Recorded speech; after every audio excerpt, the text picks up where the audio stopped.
بسم اللہ الرحمن الرحیم۔ شروع اللہ کے نام سے جو بڑا مہربان نہایت رحم کرنے والا ہے۔ ناظرین، آملے کے چورن میں گھی اور گڑ ملا کر روزانہ کھانے سے پیشاب کی جملہ تکالیف رفع ہو جاتی ہیں۔ پیشاب اٹک اٹک کر آتا ہو تو الائچی کا چورن شہد میں ملا کر چاٹنے سے پیشاب صاف اور کھل کر آئے گا۔ پیاز کا رس تھوڑے سے پانی میں 1 گھنٹے کے وقفے سے پینے سے بد ہضمی کی وجہ سے ہونے والی قے بند ہو جاتی ہے۔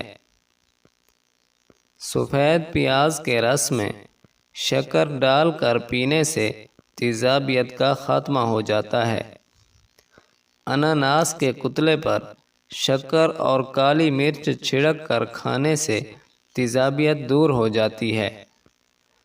گاجر کا رس پینے سے یرقان سے پیدا ہونے والا ضعف اور خون کی کمی ختم ہوتی ہے۔ لیموں کے رس میں سندھو نمک ملا کر کھڑے کھڑے پینے سے پتھری پگھل جاتی ہے۔ 10 گرام آملہ رات کو پانی میں بھگو دیں اور صبح کو مسل کر کپڑے سے چھان لیں۔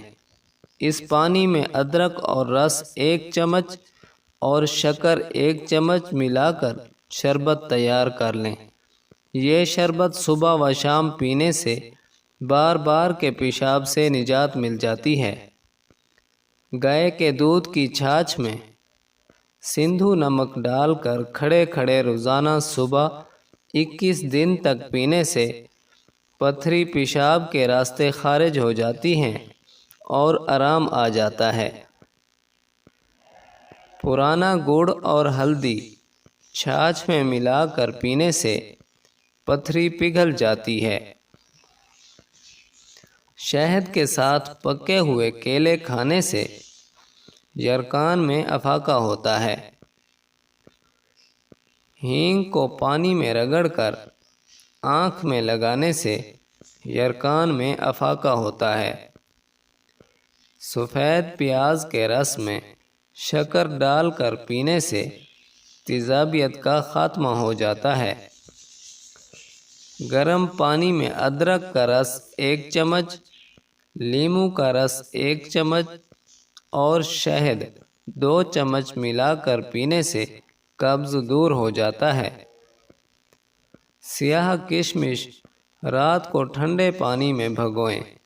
صبح کو کشمش کو مسل کر اور چھان کر اس کا پانی پی لیں، قبض دور ہو جائے گا۔ مچھر یا کیڑے مکوڑوں کے کاٹے پر لیموں کا رس لگا دینے سے تکلیف رفع ہو جاتی ہے۔